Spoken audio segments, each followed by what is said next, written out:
In today's episode, I'm going to talk about a bit of business school research from a completely different industry from law, but that tells us a little bit about how optimizing a system for efficiency can often end up creating a worse customer experience for your client. And that can have a negative impact on your client's overall perceptions about you and your business. Ready to become a more agile attorney? Let's go. Welcome to the Agile Attorney Podcast, powered by Agile Attorney Consulting. I'm John Grant, and I've spent the last decade helping lawyers and legal teams harness the tools of modern entrepreneurship to build practices that are profitable, scalable, and sustainable for themselves and their communities. Each episode, I offer principles, practices, and other ideas to help legal professionals of all kinds be more agile in your legal practice. So not too long after I finished recording my last episode, which is about what clients really value in their interaction with a law practice or when they're getting a legal service, I came across this article from a totally unrelated field. So this has to do with self-checkout in grocery stores. And the question posed by this article is, does self-checkout impact grocery store loyalty? And while at first blush, it may seem a little bit weird to be talking about grocery store checkout in the context of legal services, I actually think that this goes to reiterate some of the things I talked about in terms of what people are looking for, and especially those emotional needs of that sense of advice and consortium. And again, this is a stretch. Even as I say it out loud, I can hear myself like, oh, what advice and consortium are people getting from a grocery store checkout person? But I do think there's some. So I'm going to plow forward and hopefully y'all bear with me. And if you think I'm crazy, let me know, shoot me an email and tell me what you think about this article.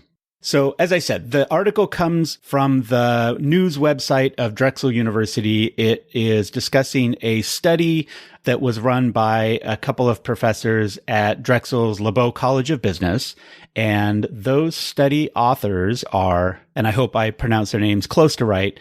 The first author, the lead researcher, is Yanlu Huang, who's an associate professor at LeBeau and a former graduate student of Professor Huang named Farhana Nusrat, who is now an assistant professor at University of San Diego. And I'll link to this full article in the show notes, as well as to the actual scientific study, which was published in the Journal of Business Research. And I'll admit here that I'm going primarily off of the blurb on the Drexel University website. I haven't dived deep into the actual research paper. And just as a quick aside, the article on the Drexel website is uncredited, which makes me wonder if maybe it wasn't written by one of the generative AI systems that tried to digest the whole big study and give this summary. It doesn't say, so I don't know whether that's true or not, but something we got to think about in this day and age. And I'll start just by reading a quote from Professor Huang that sort of sums up the whole thing. Quote, "Our findings indicate that self-checkout systems, despite their advantages in terms of speed, ease of use, and cost reduction, can result in lower customer loyalty compared to regular checkout systems, especially when the number of purchased items is relatively high, e.g. more than 15 items." So just to unpack that for a minute, the advantages are speed, ease of use, and cost reduction. And in terms of the value of those advantages, I think it's interesting to just try to unpack the balance between how much of that value goes to the grocery store, the provider, and how much of it goes to the customer. And I think the speed and the ease of use, ease of use is a questionable one. I'm personally not a huge fan of self-checkout. I don't find them easy to use at all. But let's say that they're there, right? And they are undeniably faster, especially when the lines are long in the regular checkout lanes, and especially when you only have a couple of things that you need to buy. At least that's my experience. But cost reduction in particular, I don't think that most grocery store shoppers are thinking, oh, I'm going to use the self-checkout lane because it's going to help keep my grocery bill lower, unless the store is really giving like an express coupon for using self-help. And I haven't really seen that much out in the world. I don't know if you have. So the things that this article, at least, or this study is looking at as markers of value, speed probably goes both to the customer and the store. Ease of use, I guess that managing from the store's perspective, managing the self-checkout robot is maybe easier than managing employees. It probably is. And then cost reduction, undeniably, at least over time, these machines probably cost less money. And so this study is looking at the cost benefit, right? This is a business school article, business school research. And so it's not going to be read by the customers at grocery stores. Obviously, it's meant to be read by the leaders in the grocery store industry and then other industries as well. And the article talks about the study. There actually were 5 different little research studies that were in here, and I won't unpack all 5 of them. But the first one was very specific, looking at a survey of people who had been grocery shopping lately, who had used self-checkout versus those who had used regular cashier-led checkout. And that first study clearly demonstrated that regular checkout customers reported higher loyalty to the grocery store than self-checkout customers did. Another one of the studies was pretty clear that the effect of using self-checkout on customer loyalty, the customer loyalty dropped the bigger the cart was, the bigger the basket size was. And especially once you hit about 15 items, then people's frustration with the self-checkout system started to create decreased loyalty relative to using a cashier. So there's sort of a tipping point in terms of the amount of time and effort that someone as a customer of a grocery store has to put in to doing the work relative to the benefit they perceive from sort of the speed and ease of use.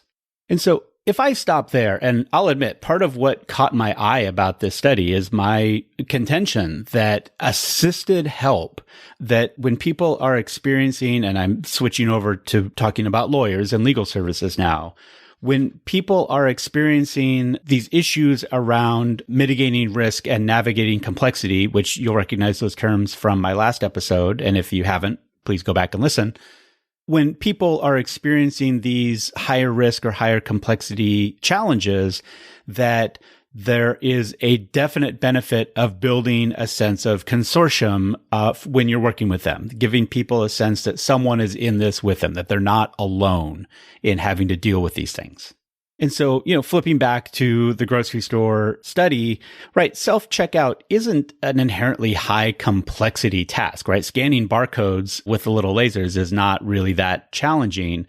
But there are all these little things that happen where when you have more and more items, the complexity sort of ramps up, and the chances that you're going to get one of those stupid scale errors, or that the machine is going to force you to call over someone to help you do something in the transaction, that ramps up. And that all, for me at least, increases my frustration with self-checkout and makes me not want to use it. And I certainly wouldn't want to go to a store that was only offering self-checkout, or that was going to be the predominant piece. This is me editorializing, obviously, my own experience into this research study. And so my personal disposition is to say, great, assisted checkout is better than self-checkout in most situations. But then there is this last part of the study that was really interesting, and it made me rethink a little bit about how we might learn something from this study in the legal industry. And again, I will quote Professor Huang around this. This is the 5th of the 5 studies that they ran. And it says, quote, "We found that when customers were encouraged to think of the extra effort involved in self-checkout as a rewarding experience, their perceived loyalty to the store was similar to those of regular checkout shoppers." And I'll go back a little bit and talk about what he means by a rewarding experience, because it wasn't an external reward. It wasn't a coupon. It wasn't an extra discount or anything that might be monetarily beneficial to the customer. It was about messaging associated with using self-study that talked about how self-completing a task that requires effort can make people feel accomplished and intrinsically rewarded. So part of it was that and this is reading from the article again, quote, "the purpose of the intervention was to influence participants' perception of self-checkout, making them think of the extra effort involved in self-checkout as rewarding and satisfactory. And again, I use the term intrinsic motivation for any of you who have followed the work of Daniel Pink, whose book Drive, The Surprising Truth About What Motivates Us is an excellent one. It's now well over, I think, coming up on 15 years old, but it's one that I continue to recommend to my clients, and I'll probably do a deeper dive episode on that in the future. That book, in turn, relies a lot on the research of Professor Dan Ariely, who himself has some great books, including Predictably Irrational, that talks about how people interact with each other and how things that we think are rational aren't actually how most people behave a lot of the time. The punchline of those books is that intrinsic motivators almost always outperform extrinsic ones being like bonuses or things like that, whereas intrinsics are feelings of accomplishment or other things that comport with people's personal values. And so let me unpack the different parts of this study within the context of things we can learn here in the legal services industry about this. And again, I acknowledge the risk of reading too much about legal services into a study about grocery stores. And I also want to acknowledge that I'm using the study's terminology of store loyalty as a proxy for a customer's feeling of value from the transaction or from the interaction. And so the first of my takeaways is that in general, personal interaction outperforms self-help in creating a sense of customer value. And the study doesn't really go into why, but I, again, think it has to do with this feeling of consortium, the little social interaction that you get from the cashier, more than it does the fact that they're doing the work for you. Although I think both of those probably contribute to the sense of value. My second takeaway is that for short interactions, self-help can be fine. It actually can work well, especially when people value speed and convenience. But for longer or more complex interactions, meaning the cart with more than 15 items, then personal attention is still perceived by customers as more valuable than self-help. And this is consistent with a lot of the advice that I give to my clients and to legal professionals in general. We in the legal industry tend to engage in a lot of what I think of as fence checking, which is to say we have a chunk of work, usually client homework, and we love to sort of just chuck it over the fence and put it in the client's lap and say, hey, I need you to fill out this big, long intake form, or I need you to give your responses to these interrogatories or these different forms of discovery. And that can be a really almost alienating experience, right? That is basically saying, hey, you do this work, you do the self-checkout of this part of the legal matter that I'm helping you with. And I think that for little things like, your name, your kids' names, basic contact information, things like that, no big deal, right? That is the short interaction where self-help can work well. But I think when you get into more complex things, and that might be financial accounts, that might be specifics around a transaction or interaction, the things you need for whatever legal matter you're helping with, I think that there's some value in sitting down and really working with the client to make sure they understand at least what you're looking for and giving them that sense of connection, of consortium, and also making them smarter about what it is that you're expecting them to do. And I contend that for especially more sort of complex requests of the client, you're way better off scheduling a meeting to get that information than you are just checking it over the fence. Even though it may feel more expensive from your standpoint, I think number one, it's going to create a better customer experience. Number two, it's going to help the work flow more smoothly because you're going to spend less time waiting on the client to get that information back, which means the whole matter is going to move forward more quickly. My third takeaway is the one that I didn't expect, although it does make sense, which is that the value of self-help can be boosted if you frame it well. So if you're encouraging people to see intrinsic value to themselves or a sense of accomplishment or empowerment for doing some work themselves, then their perceived value of doing that work is going to go up, even if it's a little less convenient for them. And this is actually something that we work on a lot at the Commons Law Center. And I mentioned the Commons in the last episode. It's the modest means law firm here in Oregon that I was an original board member of. I'm currently the board president, and I do a lot of work with them operationally, right? I'm invested in helping the organization succeed. And one of the things that the Commons has done is move towards a lot of limited scope and unbundled legal services, with the idea that for lower income, modest means people, a lot of the cost of full scope legal services is unattainable. Therefore, we try to be more targeted in our ability to help people with the hard stuff, but then empower them to do more of the easy stuff themselves. But as I also mentioned in the last episode, that can be challenging when people are looking for that sense of consortium from their legal services provider. They want someone to be in it with them. And so some of what we try to do at the Commons when we are asking people to either do the self-help work of giving us information so that we can help them, but also with helping them feel like sort of you got this on some of the easier parts, is to communicate the value of becoming more empowered around handling your own legal matter, of understanding the case better. And a lot of the work we do is in family law. And one of the things we truly believe is that a client who is more engaged and more involved with helping themselves through, say, the divorce process is more likely to have a stable relationship with their ex going forward. They're less likely to have to come back for more legal work in the future because they actually were able to engage with it and get smarter about the legal system, the legal process themselves, and they weren't totally dependent on a lawyer to do all the things for them. But part of what this article, this little part of this customer checkout self-help thing teaches to me is that we probably can be even better in terms of the language we use to help people feel empowered on those parts of the legal matter that they are helping themselves do or that they're doing themselves. The other thing that this brought to mind for me, and this goes to the sense of value as being the human interaction as opposed to the monetary exchange, actually goes way back to one of my earliest clients that I have done some consulting work with.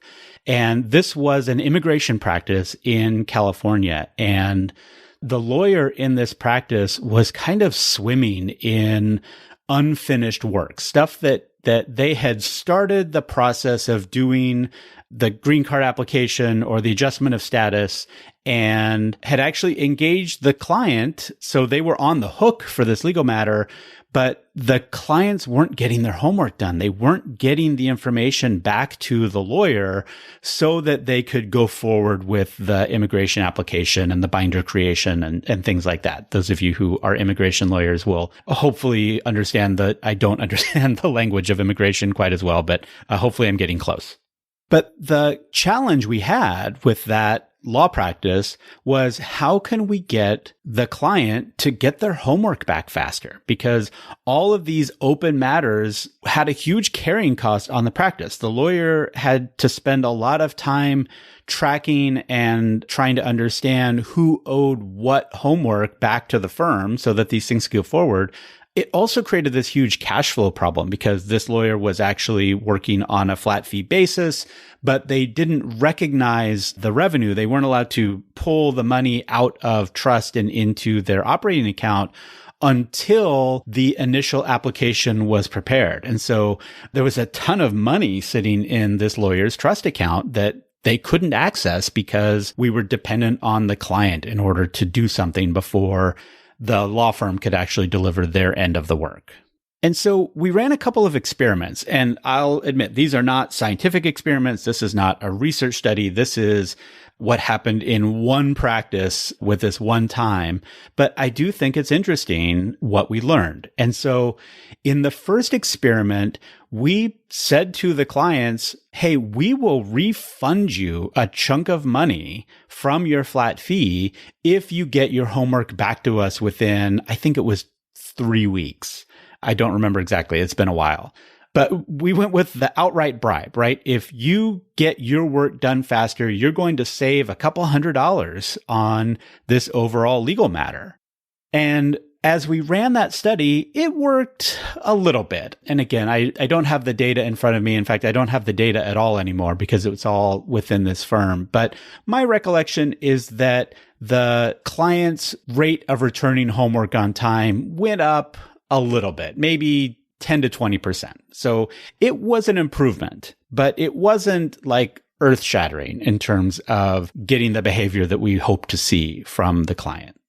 The other thing we tried, though, with a different set of clients was the one that was actually a little bit more expensive in terms of the time and effort it took from the law firm. And for those clients, the lawyer had their paralegal manage the homework process a little bit more actively, actually a lot more actively. And so at the outset of the homework assignment, and it was basically all these documents that people needed to get copies of and send back to the immigration firm.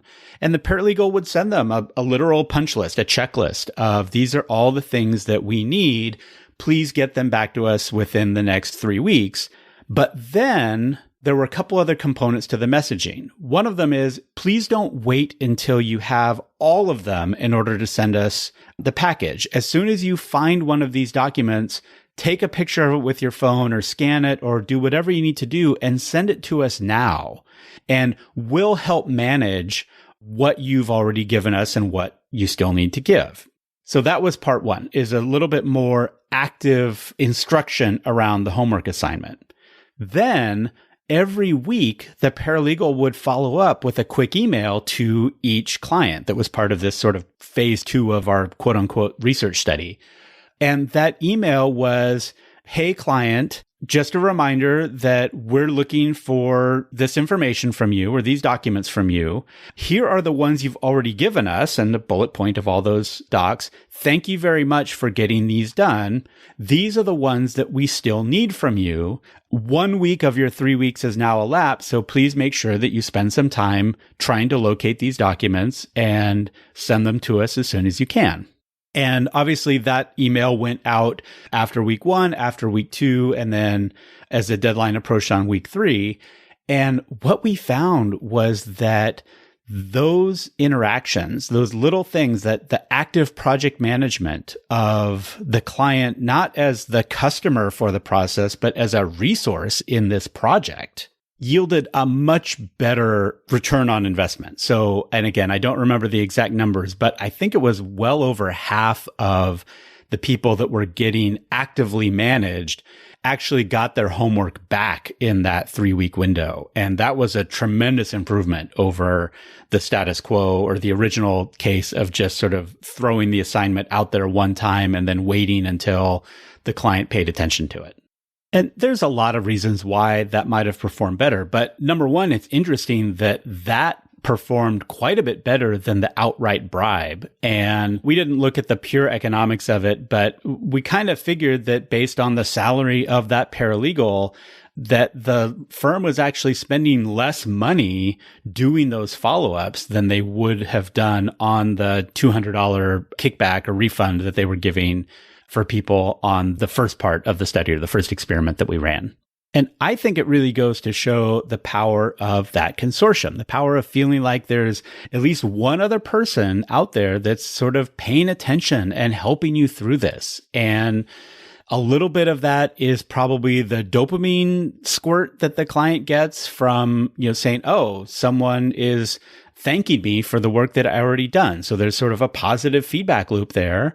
And then there's also the little cortisol, the stress reaction of, and this is the work that you haven't done yet. And I think there's a form of accountability partnership. I think there's any number of things that go into that social relationship. But the reality is that it's a social relationship. There is some minimal amount of human connection between the client and the paralegal as a representative of the firm that motivates the client to do the work themselves and to do it faster and do it in a time frame that is beneficial both to the firm and the client.